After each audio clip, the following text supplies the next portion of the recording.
The National Forest Serial Killer, Gary Michael Hilton's chilling secrets. Most killers try to hide in plain sight, blending into neighborhoods, holding steady jobs, living double lives. But Gary Michael Hilton was different. He didn't settle into suburbia or pose as the friendly guy next door. He disappeared into America's wilderness. For Hilton, the woods were home. The forests were his shelter, his sanctuary, and eventually his hunting grounds. With nothing but a backpack, a few survival tools, and his old dog Dandy by his side, Hilton roamed the national forests of Georgia, Florida, and North Carolina. He looked like a weathered drifter, maybe just another homeless vet. But behind that scruffy appearance was a man studying hikers like prey, waiting for the right moment to strike. What makes Hilton terrifying isn't just the brutality of his crimes, it's how long he got away with them. For years, countless hikers saw him. Some even spoke with him. They remembered him muttering, sometimes packing near trailheads, other times asking for small favors like food or money. Nobody realized that the quiet man with the dog was a predator. By the time authorities pieced everything together, several lives had already been stolen. And here's the kicker. Hilton's crimes weren't confined to one state. He moved across the South, turning the most peaceful hiking trails into crime scenes. Investigators eventually linked him to murders in Georgia, Florida, and North Carolina, but to this day, some believe there are more victims we'll never know about. 17 years after his most infamous killing, the murder of Florida nurse Cheryl Dunlap, Hilton has finally spoken. In an exclusive court TV interview in 2025, at age 78, Hilton confessed, "It's time. It's time after 17 years to break my silence." That shocking admission has reopened old wounds, reminded families of the horror, and left many asking, how did this man become who he was? To understand that, we need to go back, way back, into the life of Gary Michael Hilton. A childhood full of warning signs. Gary Michael Hilton was born on November 26, 1946, in Atlanta, Georgia. From the start, his life was marked by chaos. His parents divorced when he was young, and he was raised mostly by his mother. Hilton's early years showed cracks that, looking back, seemed like red flags. He had a reputation for being aggressive, manipulative, and sometimes violent. By the time he was a teenager, he was already in trouble with the law. At age 14, he reportedly shot his stepfather in a rage. Though the incident didn't lead to long-term prison time, it set the tone for a troubled future. Those close to Hilton described him as volatile, capable of charm one minute, then sudden bursts of anger the next. He had trouble keeping jobs, trouble keeping friends, and trouble finding stability. But there was one place where Hilton seemed to thrive: the outdoors. The Army years, a dangerous skill set. In 1963, Hilton enlisted in the U.S. Army. He served in the 82nd Airborne Division, training as a paratrooper. The Army gave him discipline, structure, and skills that most men never develop. He learned survival tactics, how to navigate the wilderness, and how to live off the land. But Hilton's military career didn't last. He was medically discharged in the late 1960s after suffering a head injury during a parachute jump. That injury would haunt him for the rest of his life. Doctors noted changes in his behavior afterward. He struggled with impulse control. He became more erratic, more unstable. The head trauma may have played a role in shaping the man he would become. Still, the survival skills Hilton learned in the Army never left him. And decades later, those very skills would turn deadly. A drifter with a dog. By the 1990s and early 2000s, Hilton had become a familiar figure to many in the southeastern U.S. He wandered from town to town, living out of his van, often accompanied by his dog, a tan and white mixed breed named Dandy. People who encountered Hilton remembered two things: his scruffy, almost unkempt appearance and his endless talk about the outdoors. He carried maps, knives, camping gear, and survival supplies. He looked like a man who had given up on society, retreating into the forests. But that appearance was also camouflage. To most people, Hilton looked harmless, maybe even pitiful. Who would suspect an aging drifter with a dog of being a serial killer? Strange encounters on the trails. Years later, after Hilton was arrested, stories started to surface. Hikers came forward with eerie memories of running into him on trails. One woman said Hilton approached her near a trailhead, asking odd questions and staring too long at her backpack. Another recalled Hilton muttering angrily as he passed, almost as if he were talking to himself. A man remembered seeing Hilton watching him from a distance, standing still, eyes fixed on him before quietly turning away. At the time, none of these encounters seemed important, just strange, creepy maybe, but not criminal. Only after Hilton's arrest did these stories take on a chilling new meaning. First known murder, Meredith Emerson. On New Year's Day, 2008, 24-year-old Meredith Emerson set out for a hike with her dog, Ella, on Blood Mountain in northern Georgia. She was young, fit, and familiar with the trails. What she didn't know was that Gary Hilton was also on the mountain that day. Several witnesses later reported seeing Hilton and Meredith crossing paths. Hilton had his dog, Dandy, and seemed to be watching hikers carefully. When Meredith failed to return home, a massive search began. For days, Hilton kept Meredith captive. He forced her to give up her ATM PIN number, but when she gave him the wrong code, he grew furious. Eventually, Hilton bludgeoned her to death and later decapitated her in an attempt to destroy evidence. The brutality shocked even seasoned investigators. Hilton eventually confessed to the murder, leading authorities to Meredith's remains. In exchange for his cooperation, prosecutors agreed not to pursue the death penalty in Georgia. He was sentenced to life in prison. But investigators quickly realized Meredith Emerson was Hilton's only victim. The pattern emerges. After his arrest, detectives across the South began comparing notes. Similar murders had occurred in nearby states, murders that now looked eerily like Hilton's work. In Florida, 46-year-old Cheryl Dunlap disappeared in December 2007 after going hiking in the Apalachicola National Forest. Days later, her car was found abandoned. Searchers eventually discovered her body, dismembered and partially burned. In North Carolina, an elderly couple, John and Irene Bryant, vanished in October 2007 after going for a hike in Pisgah National Forest. Their remains were found weeks later. They too had been killed in the woods. The similarities were undeniable, victims last seen hiking. Remote locations, Hilton's presence in the area, and the use of ATMs to steal money from his victims' bank accounts. By the time investigators put it all together, Hilton had earned a chilling nickname, the National Forest Serial Killer. An unlikely predator. What makes Hilton's story so chilling is how unlikely he seemed as a predator. He wasn't young, strong, or particularly clever. By the time of his crimes, he was in his 60s. He looked like a weary drifter, sometimes confused, often broke. But Hilton had two advantages: experience and patience. He knew the forests better than most. He could live off the land, disappear without a trace, and wait until the perfect victim walked by. Once he set his sights on someone, he knew how to stalk them without being noticed. It was less about brute strength and more about cunning. Hilton was a predator who hunted with strategy, not speed. Closing the net. Hilton might have continued killing if not for a series of mistakes. After Meredith Emerson's disappearance, authorities tracked his use of her ATM card. Surveillance cameras caught his image. Witnesses identified him as the man seen on the mountain that day.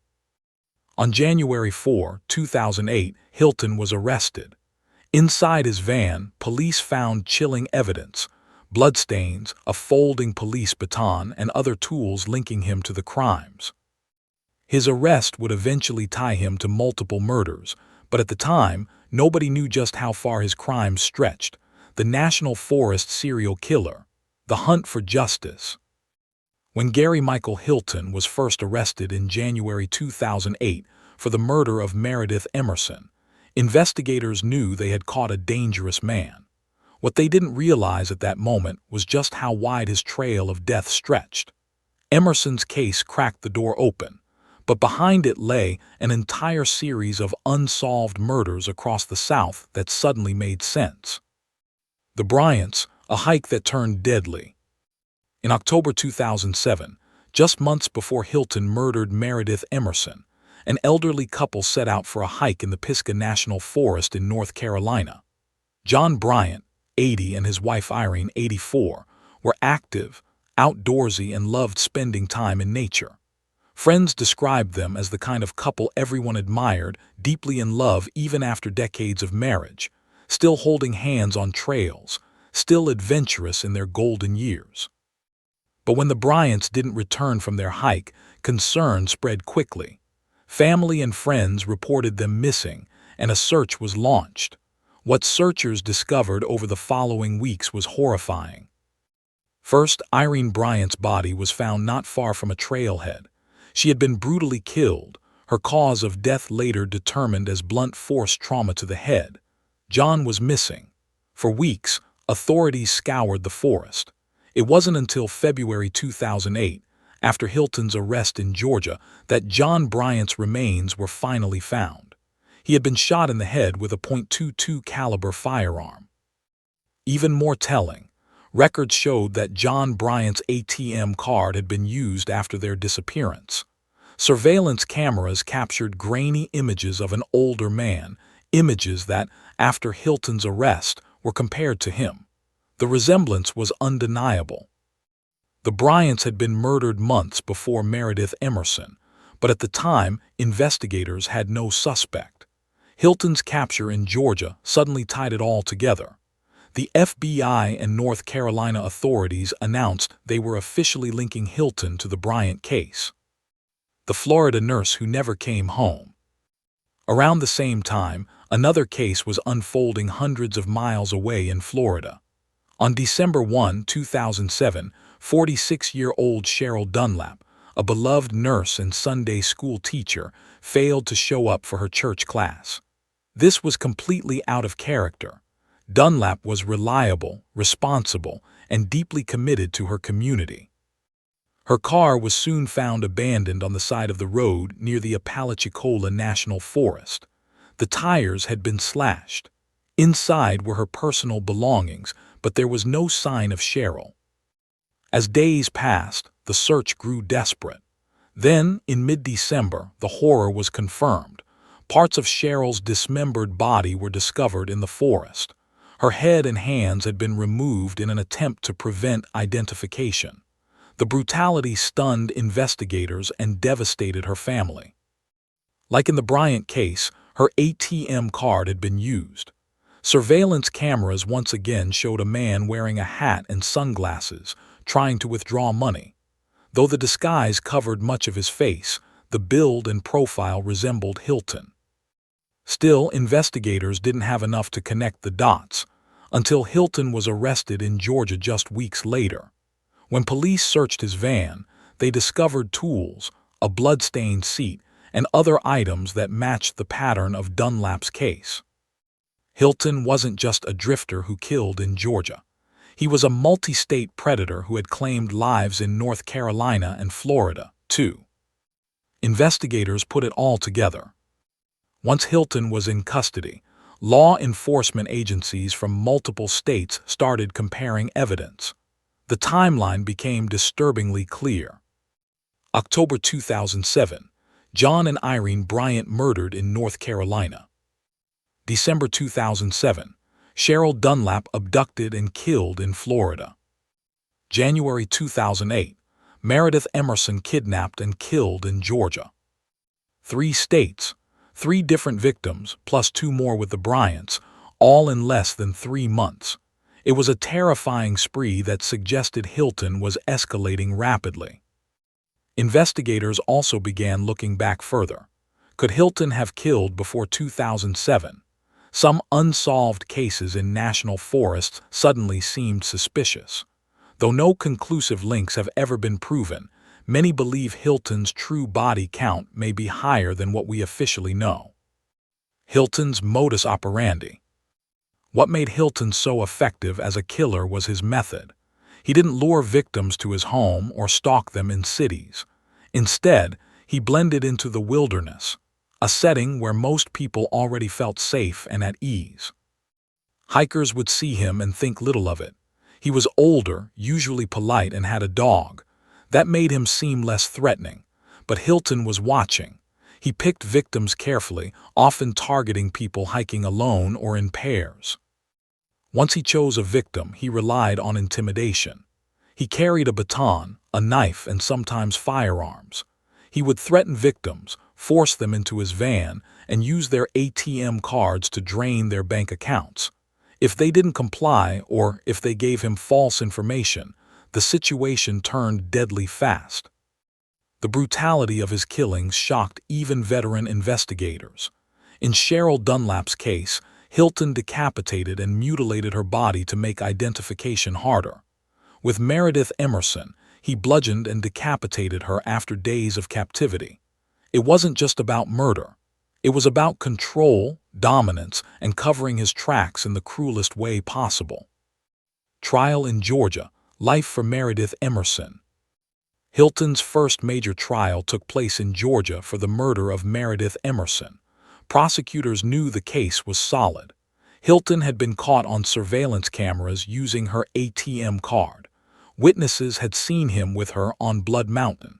Evidence in his van tied him to the crime. But Hilton played a strategic move. He led investigators to Emerson's remains in exchange for avoiding the death penalty. Her family, devastated but desperate for closure, supported the deal. In 2008, Hilton pleaded guilty and was sentenced to life in prison in Georgia. But prosecutors in other states weren't done with him yet. Florida, the death penalty. Next came Florida, where Hilton faced charges for the murder of Cheryl Dunlap. Unlike in Georgia, prosecutors here wanted the death penalty, and they had no interest in making deals. The trial painted a chilling picture. Jurors heard how Dunlap was kidnapped, held captive, and eventually murdered and dismembered. They saw ATM footage of Hilton trying to use her bank card. They heard about the bloody evidence in his van. Hilton's defense tried to portray him as mentally ill, unstable, and broken. But the jury wasn't swayed. The evidence was overwhelming. In 2011, Hilton was convicted of Dunlap's murder and sentenced to death. North Carolina, more charges. Meanwhile, North Carolina pursued charges for the murders of John and Irene Bryant. Hilton was eventually indicted and pleaded guilty. For these crimes, he received additional life sentences. By the end of his trials, Hilton's fate was sealed. Life in prison in Georgia, life in North Carolina, and a death sentence in Florida. Life on death row. Since 2011, Hilton has lived on Florida's death row at Union Correctional Institution. Now in his late 70s, his health has declined. He has filed multiple appeals, but courts have upheld his conviction and sentence. For years, Hilton refused to speak publicly about the murders. He offered no apologies, no explanations. To many, he seemed content to live out his remaining days in silence. That is, until 2025. A chilling confession. In April 2025, Court TV aired an exclusive interview with Hilton, now 78 years old. Frail, graying, and facing the reality of death, Hilton finally confessed to Cheryl Dunlap's murder. "It's time," he told interviewer David Scott. "It's time after 17 years to break my silence." The words sent shockwaves through the true crime world. For years, Hilton had never admitted directly to killing Dunlap, even though the evidence was overwhelming. Hearing him say it out loud was chilling confirmation. The confession didn't change his legal status. Hilton is still on death row, but it brought a strange kind of closure. For Cheryl's family, It was another reminder of the horror they endured. For investigators, it was proof that the man known as the National Forest serial killer was finally speaking the truth. The National Forest serial killer. Legacy of fear. Gary Michael Hilton's crimes may have ended with his arrest in 2008, but the fear and unanswered questions he left behind continue to haunt families, investigators, and hikers across the southeastern United States. His name is forever tied to some of the darkest chapters in modern American true crime history. The man behind the monster. What drove Hilton to become a killer? That question has tormented psychologists, criminologists, and even people who once knew him. On the surface, Hilton's life was a series of failures, broken relationships, unstable jobs, brushes with the law, and a steady descent into isolation. He never held long-term employment. He drifted between cities and towns, often staying just long enough to wear out his welcome. Some experts point to his head injury from his Army parachute jump in the 1960s as a possible turning point.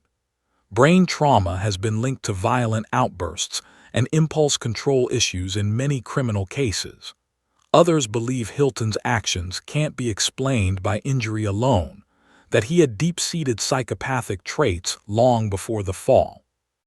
Neighbors and acquaintances described Hilton as manipulative, quick-tempered, and paranoid. He sometimes talked about conspiracies. He struggled with authority. He lived in a constant state of instability, always on the edge. And yet, he was cunning. He learned to mask his danger behind the image of a harmless drifter with a dog. To the untrained eye, Hilton seemed like a man who had already lost everything, not a man capable of calculated murder.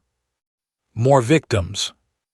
Officially, Hilton is linked to the murders of Meredith Emerson, Cheryl Dunlap, and John and Irene Bryant. But investigators have long suspected that may not be the full story. The pattern of his crimes suggests Hilton didn't just snap in 2007. By the time he killed the Bryants, he was already in his 60s. Serial killers don't usually begin that late in life. Most experts believe Hilton had been killing, or at least attempting to kill, much earlier. There are dozens of unsolved cases across the Southeast: missing hikers, campers who never returned, bodies found in forests without explanation. Could some of them be Hilton's victims? One theory suggests that Hilton may have killed sporadically for decades, but only escalated in his later years when desperation, age, and financial troubles pushed him into a rapid spree. Another theory is that Hilton's crimes became more frequent once he realized the national forests provided the perfect cover: endless wilderness, remote trails, and little surveillance. While no additional murders have been definitively tied to him, the suspicion remains. In the world of law enforcement, Hilton is often spoken of the way Israel Keys is a killer who may have done far more than he ever admitted. The psychology of a predator. What made Hilton so dangerous wasn't just his brutality. It was his patience and ability to blend in. Unlike impulsive killers, Hilton operated like a hunter. He knew the land. He knew how to stay invisible. He didn't rely on charm or social connections to lure his victims. Instead, he let his surroundings do the work for him. Most people feel safe on a public hiking trail. They don't expect to encounter danger in the form of an older man with a dog. That false sense of security is what Hilton exploited. Criminal profilers describe Hilton as a power control killer. His goal wasn't just robbery, though he used his victims' ATM cards. That money never seemed to be his true motivation. What he wanted was control, the ability to decide who lived, who died, and when. His killings also revealed a cruel streak. Dismembering Cheryl Dunlap, decapitating Meredith Emerson, these weren't just practical steps to hide evidence. They were acts meant to degrade, to strip victims of dignity, to show dominance even after death. The families left behind.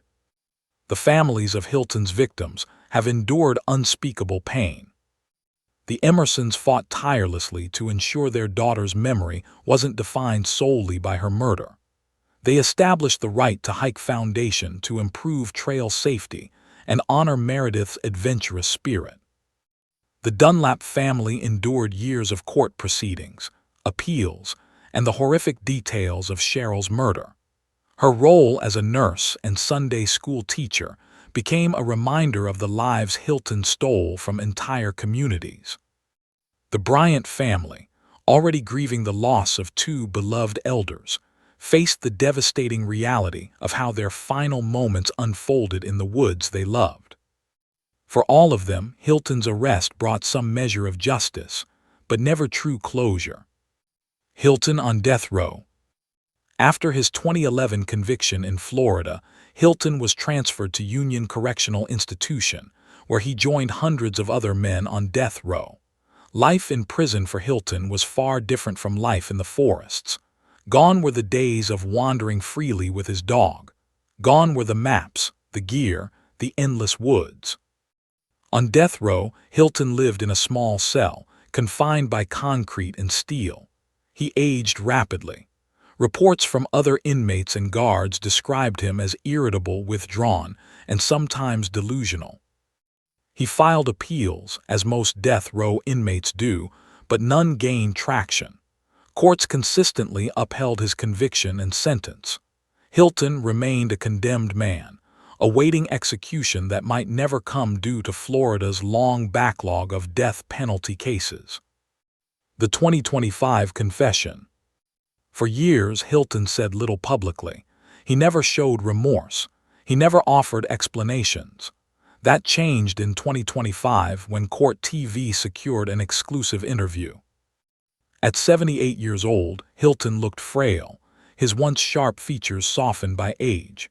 Sitting across from journalist David Scott, he finally broke his silence about the murder of Cheryl Dunlap. "It's time," Hilton said. "It's time after 17 years to break my silence." The moment was chilling. For the first time, the world heard Hilton openly admit to the crime that had long defined him. His words didn't come with apology or regret. Instead, they felt like a man unburdening himself in the face of mortality. Why now? Some speculate Hilton confessed because he knows the end is near. His health has declined, and he may never face execution due to age and illness. Speaking out may have been his way of seizing control one last time, deciding when and how the truth would come out. For Cheryl Dunlap's family, the confession was bittersweet. They never doubted his guilt, but hearing him finally say it out loud closed a chapter. For the true crime community, it was a rare moment when a notorious killer admitted to what everyone already knew. Legacy of fear. Gary Michael Hilton's crimes left a lasting scar. Hikers in the Southeast still recall his story with unease. Trail safety measures have been strengthened in many areas, and his case serves as a reminder that predators can lurk in the most unexpected places, even in the forests we associate with peace and freedom. Hilton will likely die in prison. Whether by execution or natural causes, his days of hunting in the woods are over. But the fear he created lingers. His story continues to fascinate and terrify, a grim reminder of the darkness some men carry inside them. And the final, haunting question remains: was Hilton's known trail of victims the full story, or just the part we managed to uncover? Final thoughts. The story of Gary Michael Hilton isn't just the story of a serial killer.